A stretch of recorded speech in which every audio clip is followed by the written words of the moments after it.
Sim, e os amigos ainda pensaram tratar-se de cachaça, não os uísques do fazendeiro. Não seriam aqueles 4 ou 5 doses capazes de possuir bebedor de classe de vadinho. Porém, toda a cachaça acumulada desde a véspera ao meio-dia, quando oficialmente inauguraram o carnaval no Bar Triunfo, na praça principal, subindo toda ela de uma vez e derrubando o adormecido. Mas a mulata grandona não se deixou enganar. Enfermeira de profissão, estava acostumada com a morte. Frequentava diariamente no hospital. Não, porém tão íntima a ponto de dar-lhe umbigadas, de pinicar-lhe o olho, de sambar com ela, curvou-se sobre o vadinho, colocou-lhe a mão no pescoço e estremeceu, sentindo um frio no ventre e na espinha. Tá morto, meu Deus! Outros tocaram também o corpo do moço, né? Tomaram-lhe o pulso, suspenderam-lhe a cabeça de melenas loiras, buscaram-lhe o palpitar do coração. Nada obtiveram, era sem jeito. Vadinho desertara para sempre do Carnaval da Bahia. Foi um rebuliço no bloco e na rua, um corre-corre pelas redondezas, um Deus nos acuda a sacudir os carnavalescos. E ainda por cima, a escandalosa Anete, professorinha romântica e histérica, aproveitou a boa oportunidade para um chilique, com pequenos gritos agudos e ameaças de desmaio. Toda aquela representação em honra do dengoso Carlinhos Mascarenhas, por quem suspirava a melindrosa de faniquito fácil, dizendo-se ela própria ultrassensível, arrepiando-se como uma gata quando ele dedilhava o cavaquinho. Cavaquinho agora silencioso, pendendo inútil das mãos do artista, como se Vadinho houvesse levado consigo para outro mundo os seus derradeiros acordes. Pois é, veio gente correndo de todos os lados. Logo a notícia circulou pelas imediações. Chegou a São Pedro, a Avenida 7, ao Campo Grande, arrebanhando curiosos. Em torno ao cadáver reunia-se uma pequena multidão a acotovelar-se em comentários. Um médico residente em Sodré foi requisitado e um guarda de trânsito sacou de um apito e nele soprava sem parar, como a advertir a cidade inteira, a todo o carnaval, do fim de Vadinho. Pois é Vadinho, coitadinho dele, constatou um careta com sua máscara de meia perdida e animação. Todos reconheciam o morto, era largamente popular com a sua alegria esfuziante, seu bigodinho recortado, sua altivez de malandro, benquisto sobretudo nos lugares onde se bebia, jogava e farreava. E ali, tão perto de sua residência, não havia quem não o identificasse. Outro mascarado, este vestido de aniagem e coberto com uma cabeçorra de urso, varou o cerrado grupo, conseguiu aproximar-se e ver. Arrancou a máscara, deixando exposta uma cara aflita de bigodes caídos e crânio careca, e murmurou: Vadinho, meu irmãozinho, que foi que te fizeram? Que foi que deu nele? De que morreu? Perguntavam-se uns aos outros e havia quem respondesse: foi cachaça. Numa explicação por demais fácil para tão inesperada morte. Uma velha curvada parou também, deu sua olhadela e constatou: tão moderno ainda, por que morreu tão moço?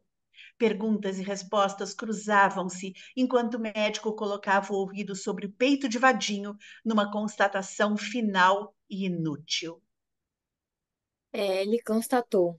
Estava sambando numa animação retada e, sem avisar nada a ninguém, caiu de lado, já todo cheio da morte.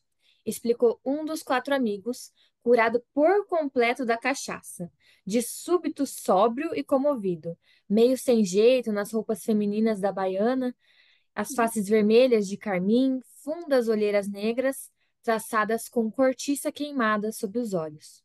O fato de estarem fantasiados de baiana não deve levar a maliciar-se sobre os 5 rapazes, todos eles de macheza comprovada. Vestiam-se de baianas para melhor brincar, por farsa e molecagem, e não por tendência ao afeminado, a suspeita esquisitices.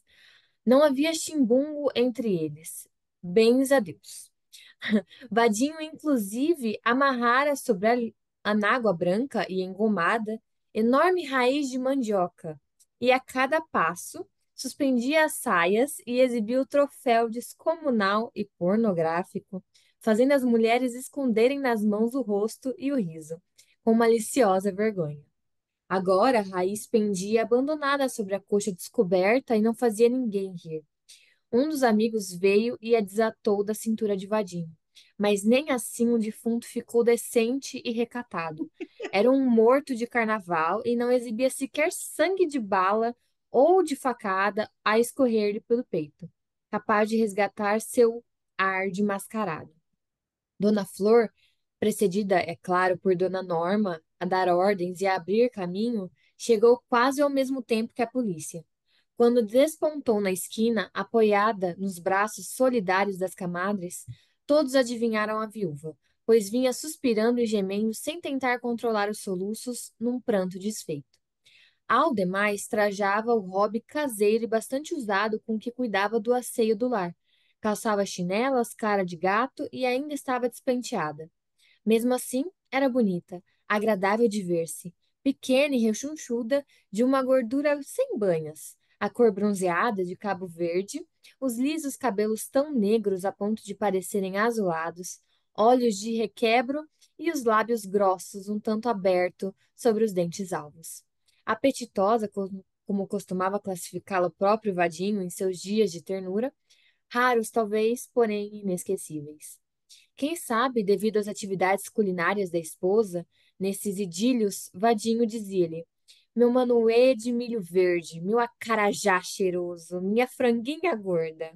E tais comparações gastronômicas davam justa ideia de certo encanto sensual e caseiro de Dona Flor, a esconder-se sob uma natureza tranquila e dócil. Vadinho conhecia-lhe as fraquezas e as expunha ao sol, aquela ânsia controlada de tímida, aquele recato desejo fazendo-se violência e mesmo incontinência ao libertar-se na cama. Quando Vadinho estava de veia, não existia ninguém mais encantador e nenhuma mulher sabia resistir-lhe. Dona Flor jamais conseguira recusar-se a seu fascínio, nem mesmo se a tanto se dispunha, cheia de indignação e de raiva recentes, pois em repetidas ocasiões chegara a odiá-lo e a renegar o dia em que se unira sua sorte à do boêmio. Mas, andando agoniada ao encontro da intempestiva morte de Vadinho, Dona Flor ia zonza, vazia de pensamentos, de nada se recordava, nem dos momentos de densa ternura, menos ainda dos dias cruéis de angústia e solidão, como se ao expirar ficasse o marido despojado de todos os defeitos, ou como se não houvesse possuído em sua breve passagem pó reste vale de lágrimas.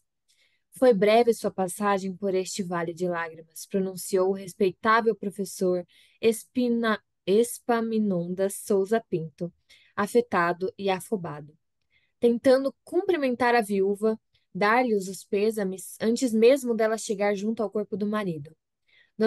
Dona Gisa, também professora e até certo ponto também respeitável, conteve o assodamento do colega e conteve o riso.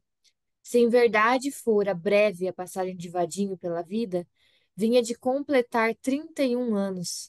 Para ele, Dona Gisa, bem o sabia, não fora o mundo vale de lágrimas, e sim palco de frases, engodos, embustes e pecados.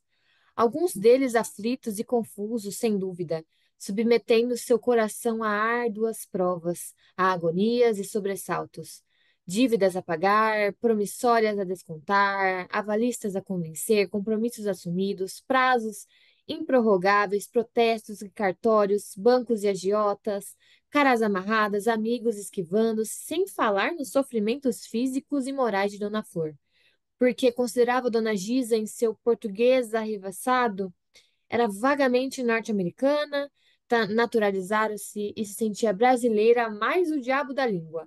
Ai, não conseguia dominá-la. Se houvera lágrima na breve passagem de Vadinho pela vida, elas tinham sido choradas por Dona Flor, e foram muitas. Davam de sobra para o casal.